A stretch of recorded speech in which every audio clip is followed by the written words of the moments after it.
Bonjour et bienvenue dans un nouvel épisode du podcast de Tisane et Jazette. Mon nom est Brigitte et je suis très heureuse, très contente de vous avoir avec moi encore une fois aujourd'hui. Pour l'épisode d'aujourd'hui, j'ai eu la chance et le privilège de recevoir Déborah Campaya, qui est une coach en business et une coach en émotion.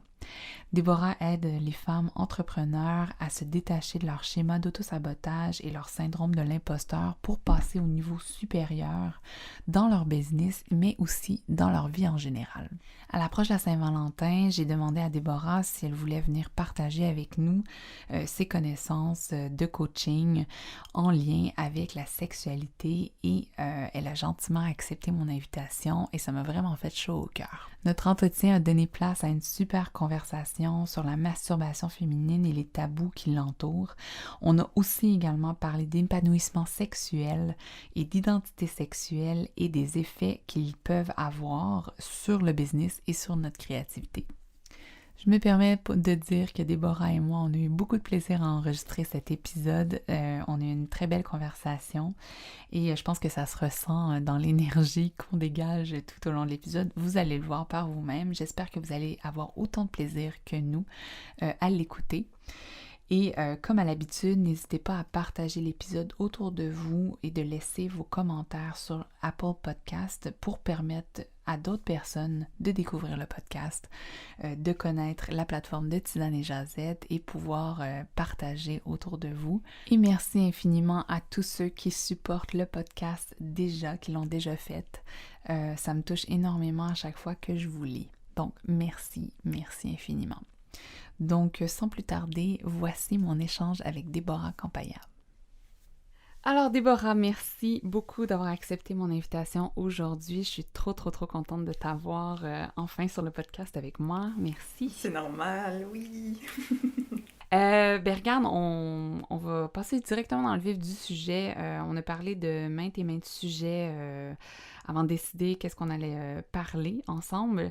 Puis moi, la première question que j'ai le goût de te lancer comme ça, c'est vraiment d'où vient cette honte, en fait, que les femmes ont face à la masturbation? Alors, il y a énormément d'endroits il y a énormément de choses qui font qu'il y a une honte autour de la masturbation féminine. Je dirais qu'elle est sur plusieurs domaines. Déjà, il y a la société, de base, mais au-delà de la société, il peut aussi avoir l'éducation et l'environnement plus proche. En fait, on a plusieurs types d'environnements. On a évidemment l'environnement, typiquement quand on va à l'école, les professeurs, même l'environnement qui n'est pas forcément accessible, le virtuel. Alors aujourd'hui, quand on dit virtuel, on entend souvent les réseaux sociaux. Mais en fait, moi à mon époque, je pense aussi, avant d'avoir un environnement virtuel des réseaux sociaux, j'avais en fait la télé, j'avais les grands médias, tu vois. Et c'est pas des endroits qui parlent de ça. Et au contraire même qui vont cacher en fait. C'est tabou en fait. On l'apprend comme c'est quelque chose de tabou. Faut pas forcément en parler.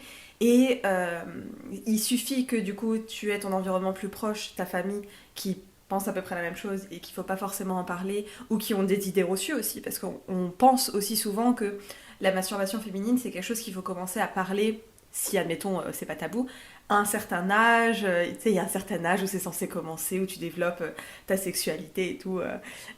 D'ailleurs, c'est vrai pour la masturbation féminine, mais c'est vrai aussi pour tout autre type de sexualité, hein. Même la première fois, comme on l'entend, on se dit souvent que si on en parle, si on est parent et qu'on en parle, il faut en parler à partir d'un certain âge. En fait, on n'a aucune idée de peut-être qu'elle est déjà passée par là, ta fille, et elle a peut-être déjà eu ses envies. Et en fait, elle s'est retrouvée un peu toute seule. Moi, c'est un peu ce que j'ai un peu vécu, que ce soit pour ma première fois ou pour la masturbation féminine. J'en avais fait d'ailleurs une vidéo à l'époque, je sais pas d'ailleurs si elle est encore sur ma chaîne, parce que peut-être qu'il y a eu de la honte, tu vois, à un moment donné. Donc on en est là. Sur le fait qu'en fait, la masturbation, c'est quelque chose dans la vie d'un enfant qui commence très tôt, en fait. On voit que les premières masturbations, elles sont des fois à l'âge de 3-4 ans. Même 2 ans, tu vois, exactement. Sauf que c'est pas à ce moment-là qu'on en parle. Et ça paraît logique, hein. On se dit, voilà, il faut pas en parler, c'est un truc d'adulte, si tu veux, tu le fais dans ta chambre, on se cache, c'est privé. C'est vrai, hein, c'est plutôt privé une masturbation. Après, vous faites ce que vous voulez de vos vies sexuelles, si vous n'avez pas envie de le faire privé, mais voilà, ça c'est encore un autre sujet. Mais dans les mots on emploie, ce que je veux dire, c'est que dans chaque type d'environnement, en fait, on grandit avec l'idée que c'est quelque chose de tabou.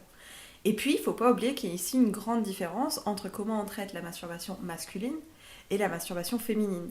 Moi, je me souviens de quelques scènes où j'étais au collège, où les gars, ils se charrient entre eux. Il y a même ce truc, alors je sais que pas tout le monde les fait, mais il y a même ce truc entre les gars où on se masturbe à plusieurs. Alors, ouais. Alors, je sais pas si c'est partout, hein, mais je sais qu'il y a beaucoup de groupes où ils se sont dit, à un moment donné, dans ma vie, quand j'étais jeune, je me suis masturbée avec un pote. Ou je me suis masturbée en regardant un porno avec un pote. Ça, moi, en tant que femme, j'ai jamais eu cette idée. J'ai même jamais eu l'idée qu'on parle de masturbation entre femmes. Et je me souviens très bien des premières fois où j'ai voulu l'évoquer, parce que j'ai toujours un peu été celle qui était moins tabou, qui était ouverte d'esprit, blablabla. Du coup, j'étais en mode, est-ce que les filles, il y en a qui se masturbent ici ? Il y en a beaucoup qui mentent, en fait. Quand on est jeune, hein, je parle. Maintenant, c'est bien, ça se démocratise de plus en plus. Mais il y en a beaucoup qui mentent des réactions de rejet, de dégoût, faut pas en parler, c'est un truc caché. En fait, c'est vraiment traité comme un tabou. Et toutes les choses qui sont traitées comme des tabous, bah souvent, on ressent de la honte, en fait. Et au-delà de ça, faut pas oublier que, comme j'ai dit, il y a une différence de traitement entre la masturbation masculine et féminine. Je parle dans un monde cis, où voilà, je vais pas dire toute personne qui possède une vulve ou toute personne qui possède un pénis, parce que je pense que c'est encore différent et que c'est des subtilités, et je suis pas forcément la mieux placée pour ça. Mais dans la masturbation masculine, il y a aussi un truc de pouvoir, de découverte, ah t'as vu le mec il a fait ça et tout, c'est un peu valorifié et glorifié. La femme, pas du tout. C'est des réactions de dégoût, des réactions voilà, comme j'ai dit, il faut se cacher. Mais il y a aussi, du coup, le rapport au corps là-dedans. C'est que, vu qu'on sait que ça peut avoir cette réaction, en fait, quand l'homme va découvrir son corps, je pense qu'il le découvre, en fait, en majorité, encore une fois, de façon beaucoup plus saine. Parce que c'est quelque chose de normal, il a compris que c'est partie de son développement, il peut en parler, c'est pas caché. La femme, c'est souvent, je vais le découvrir, et en même temps que je découvre, je ressens de la honte à essayer de le découvrir. Parce que je devrais pas faire ça, parce que c'est bizarre, parce que c'est pas normal. Moi, pendant des années, et je pense vraiment les 5 à 6 premières années où je me suis masturbée, je m'en voulais en fait, à chaque fois. Et à chaque fois, j'ai essayé de me dire, j'espère que la prochaine fois que je ferai ce truc dégueulasse, ce sera le plus longtemps possible. Sauf que le corps a des hormones, le corps se développe, j'ai presque envie de dire presque d'autant plus chez les femmes, on a un vrai shift à un moment donné quand notre corps il commence à bouger et quand on commence à avoir des hormones, nos règles et tout et tout. Et eh ben il faudrait pas aller les traiter entre guillemets ces pulsions, quoi. On n'aurait pas le droit de faire ça, ce serait quelque chose de négatif. Donc c'est que la honte, au-delà d'être juste sur le sujet, elle est aussi sur le ressenti. C'est que quand on est en plein acte, quand on est censé être dans un espace safe, enfin quand même, il faut se rappeler que quand on va découvrir notre corps, on est dans un endroit où on est seul avec nous-mêmes. En fait, la majorité du corps, on est seul avec nous-mêmes. Hein. Et en étant seul avec nous-mêmes, ben même là, on se juge. Même là, on a la vision de la société, la vision des autres, la vision de c'est dégueulasse, c'est mal, sur nous. Et comment est-ce qu'on peut se sentir à l'aise de se découvrir, d'être bien avec soi alors qu'on a ces pensées-là. Et ça me fait penser à une scène de la série Netflix qui s'appelle... c'est sur la sexualité, là, qui a vraiment bien mal. Voilà, Sex Education. Il y a une fille là-dedans qui découvre sa sexualité et qui découvre sa masturbation féminine. Et moi, la scène m'a choquée. Alors, pas dans le sens choquée... qu'est-ce qu'elle fait, tu vois, mais dans le sens impressionné, tu vois, genre j'étais waouh de me dire que la personne, et c'était fou, hein, mais c'est que on lui a introduit la masturbation comme quelque chose de c'était ok, et en fait on la voit dans la scène essayer de se masturber de plein de façons différentes, dans plein d'endroits différents, sur le canapé, sur le rebord, contre un mur, les jambes en haut et tout, et moi ça m'a impressionnée parce que en fait j'ai dû l'apprendre en fait. J'ai dû apprendre que j'avais le droit à cette liberté-là avec moi-même. Alors que clairement, je suis toute seule dans ma chambre, je suis toute seule dans mon appart, je pourrais faire ce que je veux, tu vois, il n'y a personne qui peut me juger. Mais même encore aujourd'hui, pour moi, c'est Et je pense que pour plein de femmes, en fait, qui ont eu comme base la honte dans la sexualité, en général, d'ailleurs, on a découvert du coup des relations où la honte, elle a été encore plus mise en avant. Mais quand on a ce terreau-là, je trouve que c'est... En fait, il faut apprendre des choses basiques. Des choses basiques de... Bah oui, évidemment, t'as le droit de te masturber comme tu veux.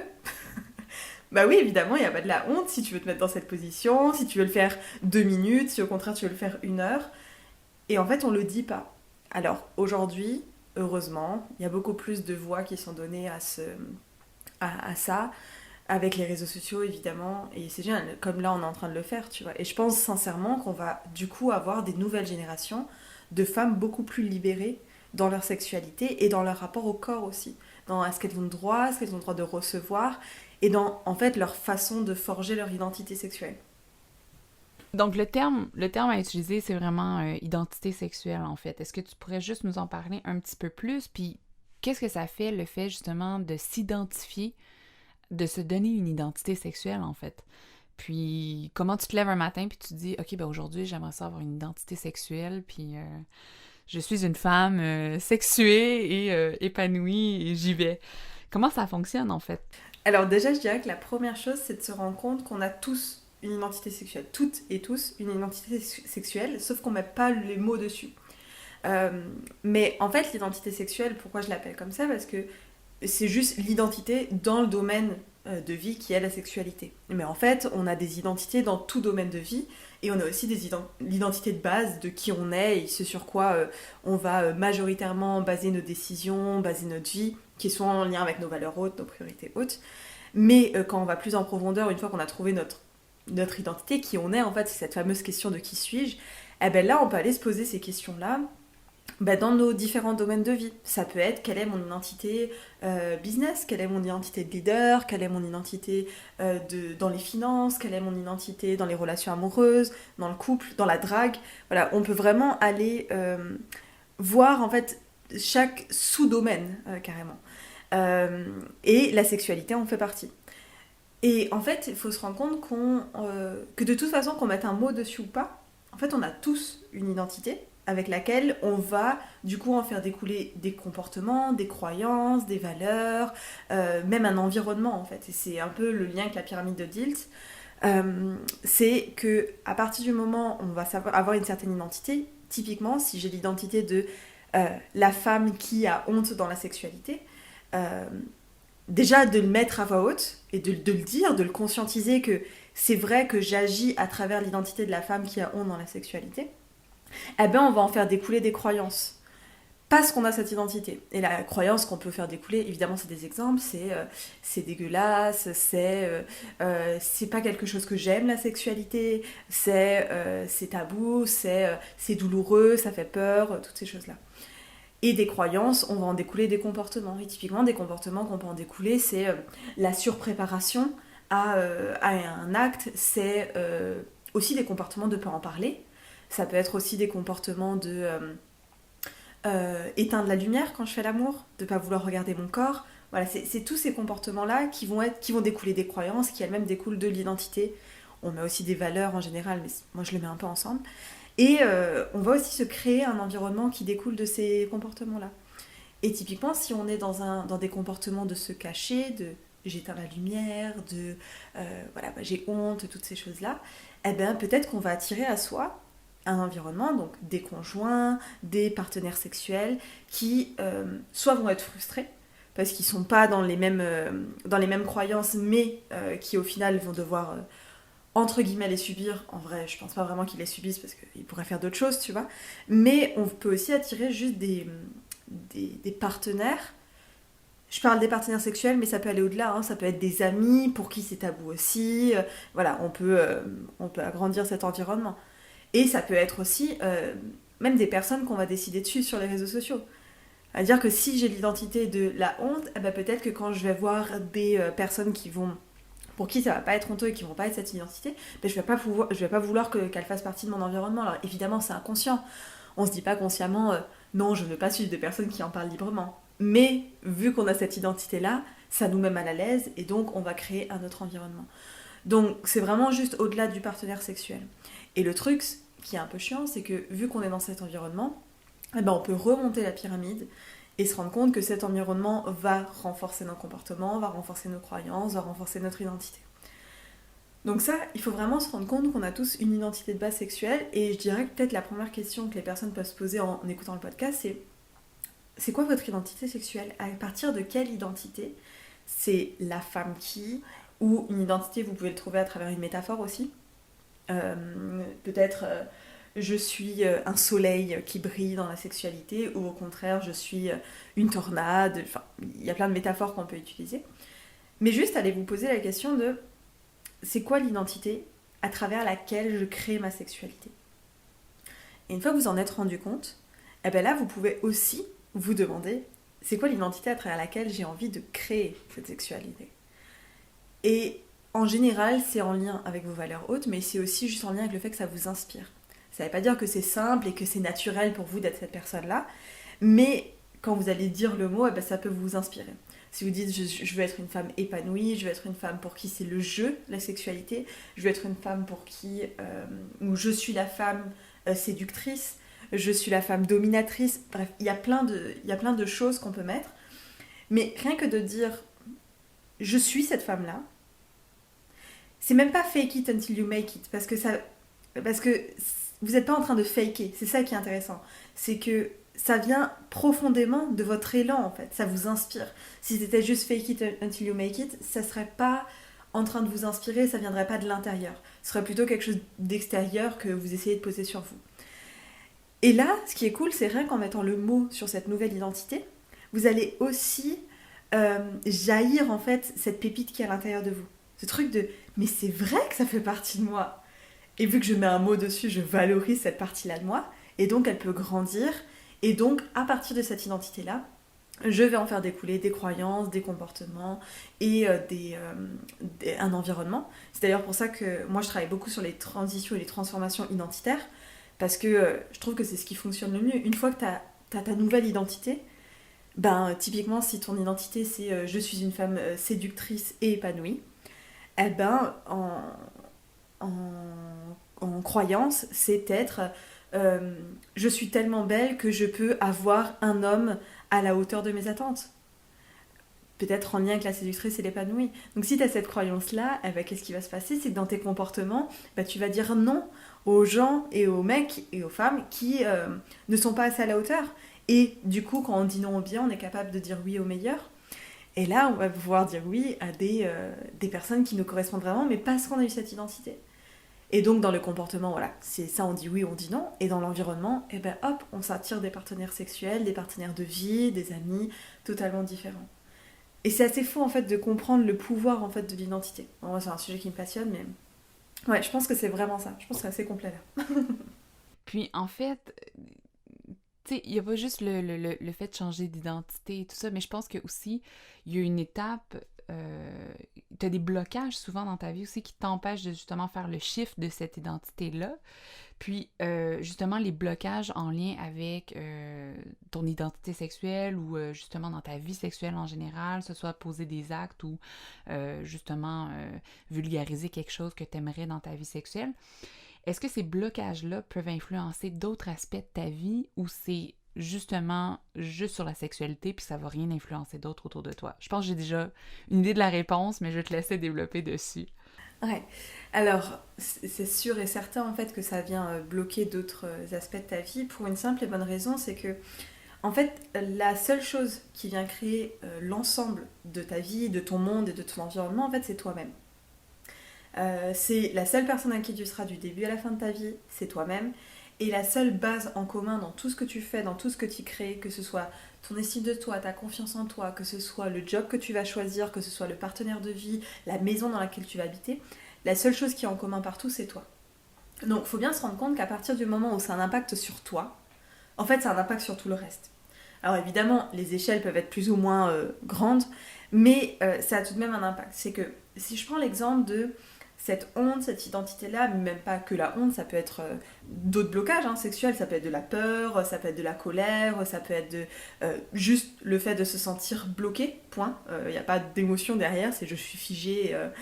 Eh ben tout ça, alors je vais m'autocouper, mais là j'ai donné des exemples de blocages un peu dans le niveau, on va dire, de moins 10 à 0. Mais il faut se rendre compte aussi qu'il y a des blocages qui sont beaucoup moins perceptibles, mais qui sont plus dans le ma vie sexuelle est très bien, mais elle n'est pas excellente.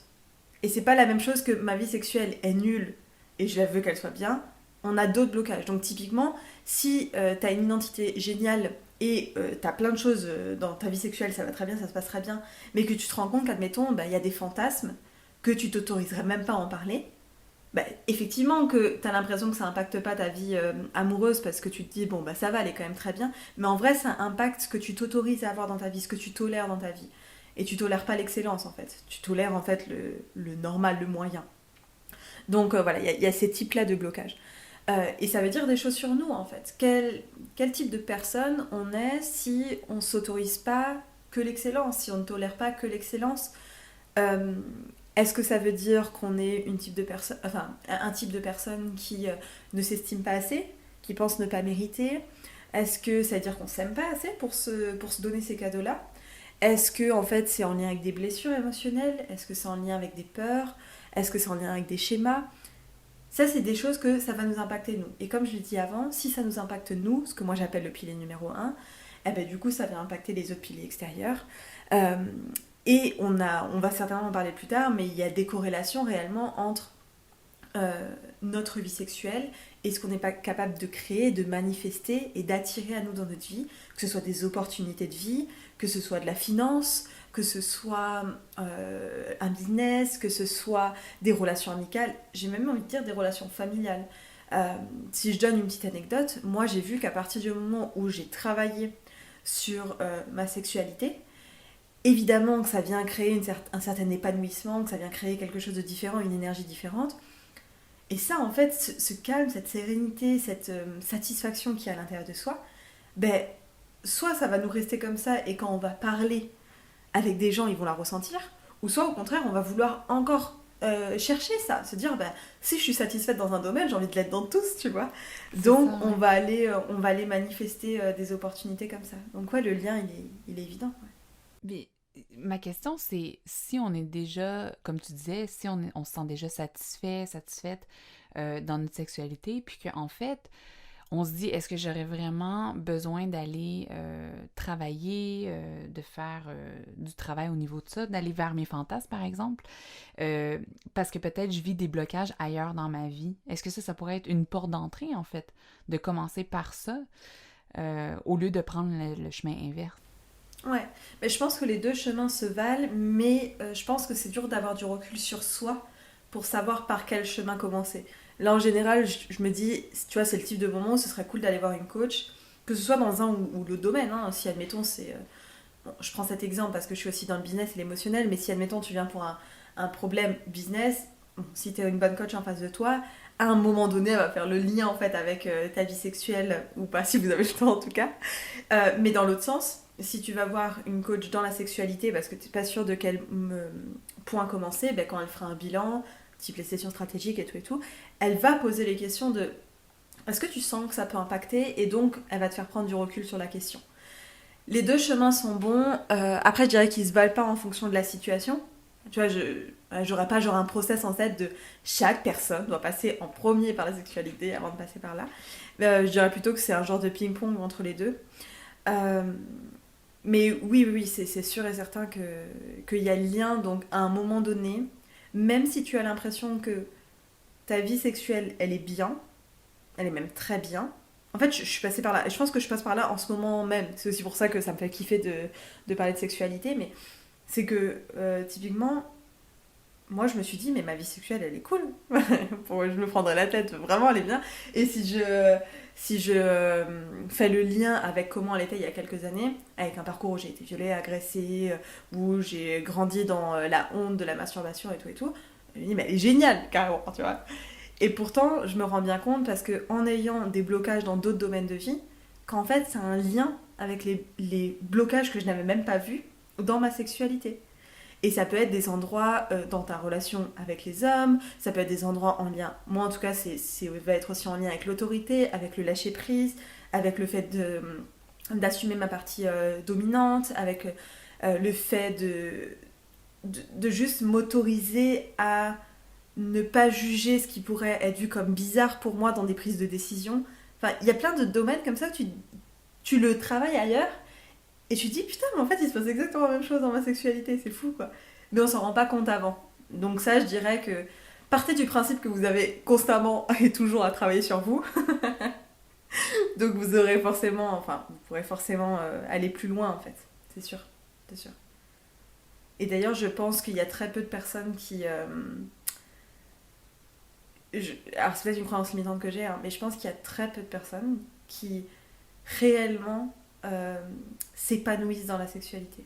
Et des femmes encore plus. Tu sais, où elles vont au bout et elles voient ça comme un outil de développement personnel. Je pense qu'il y en a très peu en fait. Même perso, je pense pas que j'en fais partie, tu vois. Parce que si je vois le monde entre le monde que je me fais dans ma tête de à quoi ressemblerait la sexualité la plus épanouie que je peux avoir et la sexualité que j'ai aujourd'hui, en fait, il y a un gap. Hmm. Et comment, si tu sais pas, comment tu fais pour justement, parce que là tu dis qu'il y a un gap entre les deux. Là on prend ton exemple parce que c'est toi qui en as parlé. Il y a un gap entre les deux. Euh, Comment tu fais pour savoir c'est quoi cet ultime-là? Est-ce que c'est ce qui te vient en tête comme image d'une femme épanouie? Ou est-ce que c'est quelque chose que tu as vu justement, comme on te parlait tantôt sur les réseaux sociaux, que tu as vu à quelque part ou que tu en as parlé avec des gens autour de toi, et là tu te dis, ah ça, c'est vraiment quelque chose que j'aimerais atteindre dans ma vie sexuelle, ça serait l'épanouissement total pour moi. Comment tu arrives à mettre, à se dire, ok, ben là, je me sens épanouie. Là, je le sais que je suis épanouie, je suis dans mon élément. Ouais. Alors, c'est déjà que je fais une différence entre. Bah, c'est un peu l'outil du sapin, mais tu sais, je fais la différence entre euh, l'épanouissement que je ressens au moment T et le fait que je me dise waouh, j'ai grandi vraiment en fait. Ouais, j'ai fait des sauts quantiques dans euh, mon développement personnel, dans ma découverte, et c'est un épanouissement, on va dire, un peu presque plus global. Donc il y a aussi le lien avec le faire et ce que je fais concrètement. Donc je pense que ponctuellement, la majorité des gens arrivent à avoir de l'épanouissement sexuel. Mais pour moi, ça ne veut pas dire qu'ils sont épanouis sexuellement. Donc, tu vois, c'est comme si ponctuellement tu ressens de la joie. Est-ce que ça veut dire que tu es joyeuse comme fille? Tu vois, il y a un truc de tu t'appropries vraiment cette identité, mais aussi tout ce qui va à côté et avec. Du coup, pour répondre à ta question, euh, pour moi, c'est un mix, tout simplement, d'images, de fantasmes que j'ai déjà eu dans ma vie. Mais ce qui aide aussi beaucoup, c'est justement quand la parole se libère, avoir des amis, avoir ton conjoint, ta conjointe, avec lesquels vous parlez en fait de ce qui serait possible. Et moi, je me rends compte qu'il y a plein de choses auxquelles j'ai jamais pensé. Pourtant, ça me ferait kiffer, tu vois, ça me ferait kiffer de les faire un jour dans ma vie. Mais j'y ai jamais pensé. Et je pense que c'est comme tout, en fait. Là, ce que je vais te dire aujourd'hui comme épanouissement sexuel, en fait, quand je vais entreprendre le chemin pour y aller, je vais découvrir un nouveau truc qui va me faire dire putain, mais en fait, tu pourrais faire ça aussi. Donc, je le dis souvent, mais le but d'un objectif, c'est pas qu'il soit atteint, c'est qu'il te donne l'énergie nécessaire d'y aller. Et là, c'est la même chose, c'est que le but de ce que tu peux avoir en tête et qui te dit c'est ma destination finale, en fait, c'est pas de l'atteindre et que ce soit ta destination finale, mais que ça te donne l'énergie nécessaire pour aller emprunter le chemin et découvrir une nouvelle destination finale. Parce qu'en fait, la destination finale que je te dirais aujourd'hui dans ma sexualité, peut-être même qu'il y a 2 semaines en arrière, je te disais pas la même chose, tu vois. Et en plus, je pense qu'il y a différents domaines aussi dans la sexualité, hein. Il y a la sexualité avec soi, avec le partenaire de vie, avec d'autres personnes, avec des femmes, des hommes, des personnes non binaires. Enfin, il y a tellement en fait de sous-domaines entre guillemets où on pourrait se dire ah là j'aimerais être épanouie comme ça et là j'aimerais être épanouie comme ça et là comme ça, que c'est un monde tout entier quoi. Et moi, un des trucs qui me ferait kiffer, ce serait vraiment un des trucs que je fais pas aujourd'hui et que j'aimerais faire, c'est euh, aller expérimenter la sexualité dans des groupes on appelle de sexe positive, mais qui font le lien avec le dev perso, parce que le dev perso ça me fait vibrer, tu vois. Et je me dis, mais en fait, ça, il y a littéralement 1 an, je savais même pas que ça existait. Qu'il y avait des gens qui se réunissaient et qui faisaient du sexe pour se développer et pour aller voir leurs fantasmes et voir comment ils réagissent à ce que d'autres gens fassent du sexe et voir. Je savais même pas que ça existait, tu vois. Et du coup, bah, vu que je découvre ça, est-ce que ça veut dire que je dois le faire aujourd'hui? Non. Mais par contre, je pense que ça a un lien avec l'identité sexuelle que j'aimerais avoir en fait. Et est-ce que tu dirais que, en fait, l'épanouissement sexuel, c'est le chemin qu'on fait pour aller vers nos fantasmes? Plus qu'on se rapproche, plus qu'on sent épanoui. Mais comme tu dis, on en découvre des nouveaux, ça nous pique une curiosité, on veut essayer des nouveaux trucs, donc on crée d'autres fantasmes en tête.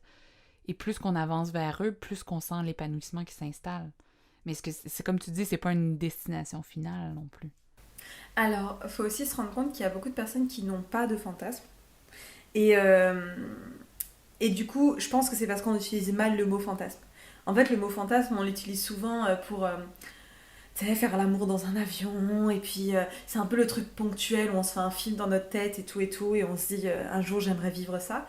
Moi, quand je parle de fantasme, je parle pas du tout de ça en fait. Je parle vraiment de. Ça peut être des expériences de la vie de tous les jours, tu vois, ça peut être un truc banal de juste te dire, mais en fait j'aimerais faire l'amour avec mon mec et que quand je le regarde dans les yeux, on sente un truc extraordinaire, tu vois.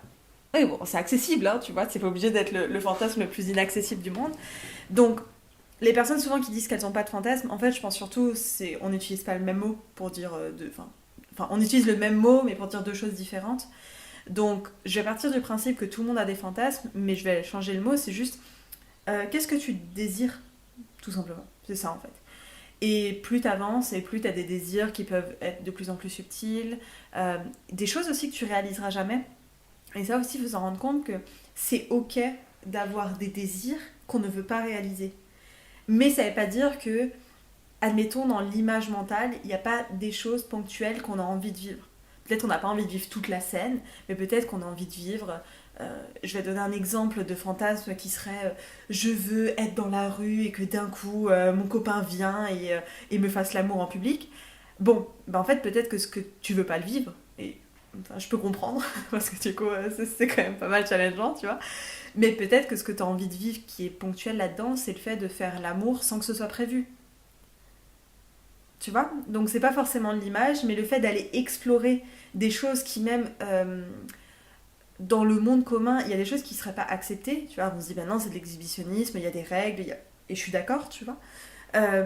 Mais ça veut pas dire que ça a pas des genres de messages, des essences qu'on a envie de reprendre pour pouvoir le vivre dans sa vie de tous les jours. Donc, je dirais, ouais, en fait, ce que tu désires. Et plus tu t'autorises à désirer et à aller découvrir tes désirs, et plus en fait t'avances pour moi dans ta sexualité, ou dans les autres domaines de vie d'ailleurs, hein. Pas juste dans la sexualité. Ah, c'est super intéressant pour vrai. Puis, pour revenir à la question du business, en fait, parce que, on se le cachera pas, moi, je le vis en ce moment. Et en fait, je voulais vraiment savoir, parce qu'on en avait parlé ensemble, puis tu m'avais dit quelque chose, tu te dis souvent quand on commence à vivre un épanouissement sexuel et tout, au niveau de la business, c'est ça, il y a des déblocages qui se font, comme on vient de discuter. Puis des fois, ça va au-delà de tes attentes, en fait. Puis moi, c'est le au-delà des attentes qui me font rêver. Et je me dis, plus que je vais continuer à avancer dans ma vie personnelle, relationnelle, sexuelle, je me dis, oh my god, ça va aller jusque où ma business? Et ça me fait encore, je le dis avec un sourire, là, ça vient vraiment me chercher. Moi, j'aimerais t'entendre là-dessus, en fait, pas nécessairement par rapport à toi, mais par rapport peut-être à d'autres coachés que tu as suivis ou des trucs des témoignages que tu as déjà entendus. Tu sais, fais-nous un peu rêver là-dessus, en fait. Toutes les femmes entrepreneurs, là, qui sont comme... Moi, là, j'aimerais ça juste comme avoir une partie de jambes en l'air puis que mon business, il décolle, en fait. Ouais. Mais c'est dingue, mais le lien, il y a vraiment... Alors, je pense que les gens ont compris de pourquoi le lien existe. Ça touche à ton pilier numéro 1 et donc ça vient toucher à d'autres choses. Mais au-delà de ça, et là, on est peut-être un peu plus dans le spirituel, tu vibres aussi, en fait, différemment. Je veux dire, quand t'es épanoui sexuellement, il y a une genre de satisfaction, de plénitude, de aussi... c'est comme si un peu tout était accessible. Et puis, la sexualité, ça donne aussi une sensation de pouvoir. Alors, quand je dis pouvoir, c'est pas forcément le côté négatif du pouvoir, mais c'est on est en pouvoir. Le empowerment, tu vois, c'est vraiment ça, quoi. On sent pouvoir. C'est tellement moche en français, mais c'est ça, quoi. Et c'est de se rendre compte qu'en fait, ces petites subtilités, ces choses qu'on va se dire sur nous, elles sont même pas de l'ordre de l'émotionnel ou de la croyance, elles sont... C'est dans le corps en fait, c'est un état en fait qu'on a avec soi-même. On a un état de genre de certitude, un état de gratitude, de lâcher prise. Et en fait, c'est un très bon terreau à des liens avec le business. On voit souvent, et on fait souvent le parallèle d'ailleurs, entre la sexualité et son rapport à l'argent. Parce qu'en fait, en général, ce qu'on bloque dans la sexualité, on vient le bloquer de la même façon dans l'argent. Je suis pas prête à recevoir, je suis pas prête à lâcher prise. C'est un peu comme l'orgasme, tu vois. L'orgasme, pour que tu puisses en avoir un, t'es pas en train de le contrôler, t'es pas en train de te dire alors l'orgasme il va se faire maintenant, à cette heure-ci, comme ça, de cette façon-là. T'es dans le corps, t'es dans le vide, t'es dans le lâcher prise, et en fait t'es prête à pas l'avoir, et c'est parce que t'es prête à pas l'avoir que tu le reçois. Et c'est souvent exactement de la même façon dans le business, c'est quand t'es prête et que t'es totalement alignée sur le fait que ton business fonctionne ou pas, que tu reçoives de l'argent ou pas, qu'en fait c'est là que t'attires tout ça, et ce qui est le plus fou, c'est que tu l'attires d'une simplicité. C'est que la chose devient naturelle, c'est que tu te rends compte que c'est pas juste une suite d'actions que tu mets en place et donc du coup t'attires des choses à toi.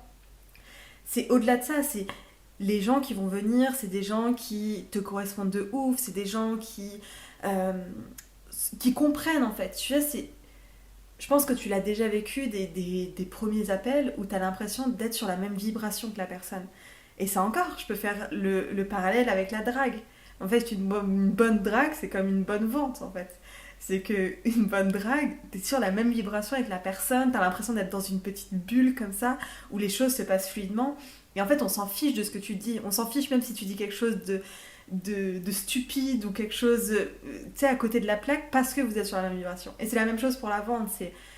Quand t'es dans cet état-là, la stratégie, elle fait même pas sens, tu vois. Alors oui, c'est cool, c'est toujours cool d'avoir une petite stratégie et de t'y connaître 2 ans, mais la chose qui se passe, c'est que tu peux rigoler avec la personne, tu peux même des fois l'engueuler pendant un appel, tu peux faire toutes les choses qu'on te dit de pas faire normalement, mais parce que vous êtes dans cette petite bulle, eh ben c'est ultra naturel. Et ça, je pense que tout le monde l'a déjà vécu à un certain moment, sentir cette genre de connexion entre les personnes. Et on a cette connexion entre les personnes, mais ces connexions aussi entre les opportunités. Là, tu rayonnes quelque chose de différent, donc d'un coup, il y a une opportunité qui vient que soi-disant t'attendais pas alors qu'elle était là depuis longtemps mais que tu la bloquais. Et moi, j'en ai parlé du coup en coaching quand je coach, mais j'en ai parlé aussi avec d'autres coachs, avec des amis qui sont là-dedans, qui sont dans le business, et on a toutes vu une corrélation entre ces choses qu'on apprend de la sexualité. En fait, je pense que c'est ça. C'est pas tant la sexualité qui vient impacter ton business. C'est pas genre parce que tu sais avoir un orgasme, alors tu sais attirer de l'argent, mais c'est plutôt parce que tu sais avoir un orgasme ou parce que tu sais faire certaines choses, alors ça vient créer un état interne qui est différent, que tu peux reproduire, et là il y a des choses qui arrivent. Et pourquoi je dis que c'est plus que attendu? Parce qu'il y a le côté simplicité qui arrive. Et celui-là on s'y attend pas en général. On a l'impression que oui, mais il va falloir quand même que je galère un peu, et puis on sait, hein, on travaille dur, et parce qu'on travaille dur, alors on reçoit des choses, et puis le perfectionnisme, et puis tout ça et tout ça.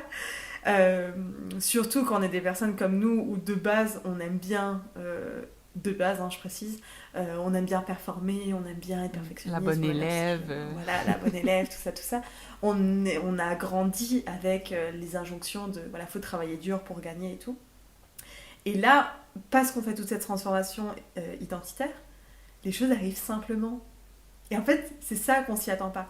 Je crois pas que c'est les résultats auxquels on s'attend pas, parce que tu sais à un moment donné, tu vois les résultats que tu as fait le mois dernier ou même ce mois-ci, factuellement, tu peux t'attendre que ça va arriver un jour dans ta vie. Mais par contre, la façon dont ça arrive, la simplicité à laquelle ça arrive et la rapidité aussi, t'es là genre, ah d'accord, ça je m'y attendais pas. Est-ce que ça vient faire vibrer? Tu vois, je pense que c'est aussi les moments où du coup, c'est fluide. C'est les choses grandissent. Mon business grandit très vite, même à un truc auquel je m'attendais pas, à une vitesse à laquelle je m'attendais pas, ou avec une énergie, une facilité à laquelle je m'attendais pas. Genre, typiquement, aujourd'hui, je travaille entre 22 et 25 heures par semaine, et mon business marche mieux que quand je travaillais 60 par semaine. Bah, ça, tu vois, c'est un truc où je me dis, mais qu'est-ce qui se passe? C'est quoi ce délire, tu vois? Et pourtant, ça arrive. Donc je pense que c'est cette subtilité-là à laquelle on s'attend pas. Pas forcément le résultat, mais la façon dont ça arrive. Puis, ma question, ça diverge un petit peu du sujet de la sexualité, mais je pense que tu vas pouvoir me répondre là-dessus. Qu'est-ce qui va faire qu'une personne... Je réponds un peu à ma question, mais je veux que ça vienne de toi, là. Euh, J'ai tendance à faire ça, tu le sais. Qu'est-ce qui fait qu'une personne va avoir plus de facilité à naviguer dans cette simplicité-là puis vivre des transformations rapidement versus quelqu'un qui va avoir plus de difficultés, qui va galérer, galérer, c'est très subjectif, là, mais qui va prendre plus de temps, en fait, pour arriver au même endroit que l'autre personne qui a pris moins de temps. Alors il y a beaucoup de réponses, donc je sais pas laquelle tu t'attends à ce que je te dise, mais il y a beaucoup de réponses. Euh, je dirais la première, c'est déjà ce que t'en as envie en fait. Parce qu'en fait c'est stupide, hein, mais quand on sent qu'on est bloqué, et on l'apprend d'ailleurs, tu l'as appris dans les messages qu'on est censé envoyer et tout, la première chose qu'on pose à une personne c'est est-ce que tu as envie d'avancer sur ce sujet ou tu es OK de le subir. Et en fait c'est important comme réponse, parce que quand on a envie d'avancer sur un sujet, alors on pourra prendre des opportunités, des solutions qui vont nous aider à avancer sur ce sujet, un coaching par exemple.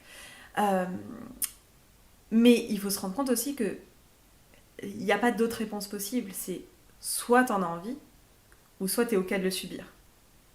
Il n'y a pas de non, mais j'en ai pas vraiment envie aujourd'hui. Alors, non, non, ben, si t'en as pas envie aujourd'hui, en fait, t'es OK de le subir. C'est assez noir ou blanc, il n'y a que deux solutions possibles. Donc, déjà, ça, c'est la première. Maintenant, admettons qu'on voit deux personnes qui ont envie d'avancer sur le sujet, qui prennent des solutions pour avancer sur le sujet. Je pourrais même prendre l'exemple de. Admettons, c'est deux personnes dans le même coaching qui font la même chose. Comment ça se fait qu'il y en a une qui y arrive mieux que l'autre ben déjà, qu'est-ce que ça veut dire y arriver mieux que l'autre? Bon, déjà, parce que, parce que ça va dépendre en fait aussi de tes valeurs hautes. Quelque chose qui va être important pour toi ne va pas être forcément important pour l'autre personne. Donc, dans ce que toi tu vas dire, elle y arrive moins bien que moi, ben en fait, peut-être qu'elle y arrive mieux, mais dans son domaine et dans sa perception de ce qui est important dans sa vie en fait. Donc, déjà, il y a ça qu'il faut prendre en compte.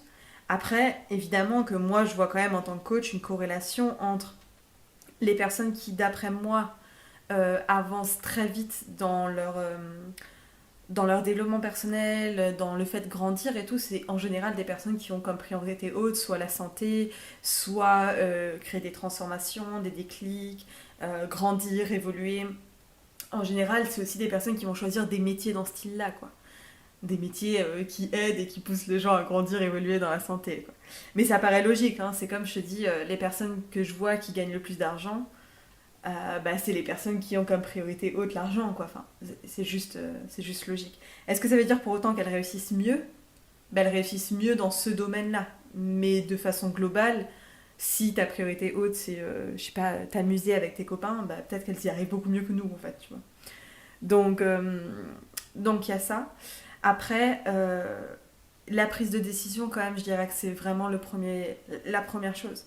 Si tu prends la décision de se dire je vais dans cette direction-là et les obstacles qu'on pourrait mettre face à ça ne sont pas des obstacles, c'est ça, hein, la définition en fait, d'une prise de décision, c'est que les obstacles qui pourraient t'empêcher à prendre la décision n'en sont pas. Enfin, donc, une fois que ta prise de décision elle est vraiment prise, bah là c'est juste tu vas te faire aider, puis tu fais un travail sur toi, et puis si t'es le type de personne qui ont ce type de priorité, ça va aller encore plus vite, quoi. Donc, mais je pense que se faire aider dans ces moments-là, c'est quand même assez important, en vrai, sur ces sujets-là. Quelque chose qu'on n'a pas abordé par rapport à la sexualité, majoritairement chez les femmes, que t'aimerais rajouter par rapport à notre discussion? Y a-t-il quelque chose qui t'intéresserait à ajouter à tout ce qu'on a dit? Ben, en fait, moi, je pense que ça me ferait plaisir de... Mais j'en vois de plus en plus, hein. Mais ça me ferait plaisir, je pense, que ce soit une norme, tu sais, qu'on parte du principe qu'en fait, on n'est pas en train de faire un travail sur sa sexualité, mais que c'est une norme pour une femme d'être épanouie sexuellement, tu vois. Et c'est un peu comme la confiance en soi, ça commence à se développer un peu. Typiquement, hier, je regardais une télé-réalité et je vois deux meufs arriver en même temps et des meufs qui se kiffent de ouf, tu vois. Et il y a quelques années en arrière, je sais qu'on les aurait, tu sais, qu'on les aurait certainement insultés de la meuf, elle se la pète, pourquoi elle est là et tout. Alors maintenant, commence à devenir une norme que de s'aimer. Et je pense que c'est un peu le même but en fait. Je pense que ça devrait à un moment donné être une norme que l'épanouissement sexuel soit logique en fait. Que ce soit pour la femme ou pour l'homme, tu vois, ou pour autre. Euh, et je pense que si tu pars de ce principe-là que ça peut devenir une norme dans ta vie, eh ben c'est aussi comme ça que tu vas t'autoriser à prendre des solutions, des opportunités pour que ça devienne une norme. Si c'est pas encore une norme dans ta vie, ouais, c'est qu'il y a un petit boulot à faire dessus, quoi. Mhm. Ouais. Puis je pense que d'en faire une norme dans ta vie, comme avec l'amour de soi ou l'acceptance de soi ou euh, c'est quoi le terme que tu as utilisé exactement? Excuse-moi, la confiance en soi. Je pense que Ouais, je pense qu'il faut que ça parte de nous à la base du micro, puis que ça se rende au macro en fait. Parce que si on attend que ça vienne de l'extérieur, puis que ce soit de l'extérieur qu'on nous dise, ben non, il n'y a plus de honte à avoir à se masturber et tout, si on attend ce message-là, si on attend que ça vienne de l'extérieur, je pense qu'on peut attendre longtemps. Donc je pense que c'est vraiment commencer par nous-mêmes, puis bon, prendre des actions comme nous on fait en ce moment, de faire le podcast et tout, c'est vrai que ça l'aide. Si ça peut ouvrir des discussions aussi, des sujets, puis aider certaines femmes. On parle pour les femmes, mais n'importe qui s'identifierait à tous ces sentiments-là de honte, d'impuissance, de frustration par rapport à leur vie sexuelle, là, vraiment. Ouais. Je trouve que les femmes, on a des choses intéressantes à dire sur le sujet. Et ça aussi, il faut s'en rendre compte, c'est qu'on a souvent laissé la parole aux hommes, sur plein de sujets d'ailleurs. Mais tu sais, quand tu dis que ça vient du micro et après ça devient macro, c'est vraiment si t'es ce type de personne-là et t'as envie de parler de ce sujet ou d'un autre, mais vois grand en fait. Tu sais, genre, autorise-toi à voir grand et à prendre la parole et à y aller. Et les hommes, ils ont pas attendu pour faire ça, tu vois. Donc, juste, on a des trucs intéressants à dire. Donc, viens, on les dit. Voilà, c'est ça. Je voulais que les gens se rendent compte que vas-y, c'est peut-être toi qui écoutes derrière le podcast, mais fais-le en fait, littéralement. T'as des choses intéressantes à dire. Mais tu vois, moi, tu m'aurais dit il y a un an, j'aurais fait un épisode de podcast spécial Saint-Valentin sur la sexualité. Je t'aurais dit, moi, jamais, jamais. Donc ça part, ouais, comme je te disais, c'est ça, ça part du micro, puis faut pas arrêter, hein. Cool. Est-ce que tu avais quelque chose d'autre à rajouter? Est-ce que tu voudrais te plugger? Est-ce que tu voudrais mettre... tous tes liens vont être dans les notes de l'épisode, ça c'est sûr, là. Donc ta chaîne YouTube, lien pour le coaching et tout, là. Et je pense que enfin, il y a la chaîne coaching, il y a le Instagram en fait où je suis très dispo aussi, surtout en DM, et je fais des stories tous les jours. Et puis il y a aussi le rendez-vous en fait directement. Si les gens sentent qu'elles n'ont pas besoin de se mettre d'obstacles, encore une fois, jusqu'à cette prise de rendez-vous, mais que ce soit pour toi ou pour moi, tu vois, dans ce qu'on fait, genre, ne vous mettez pas des obstacles, venez directement au rendez-vous, quoi. C'est tellement plus simple.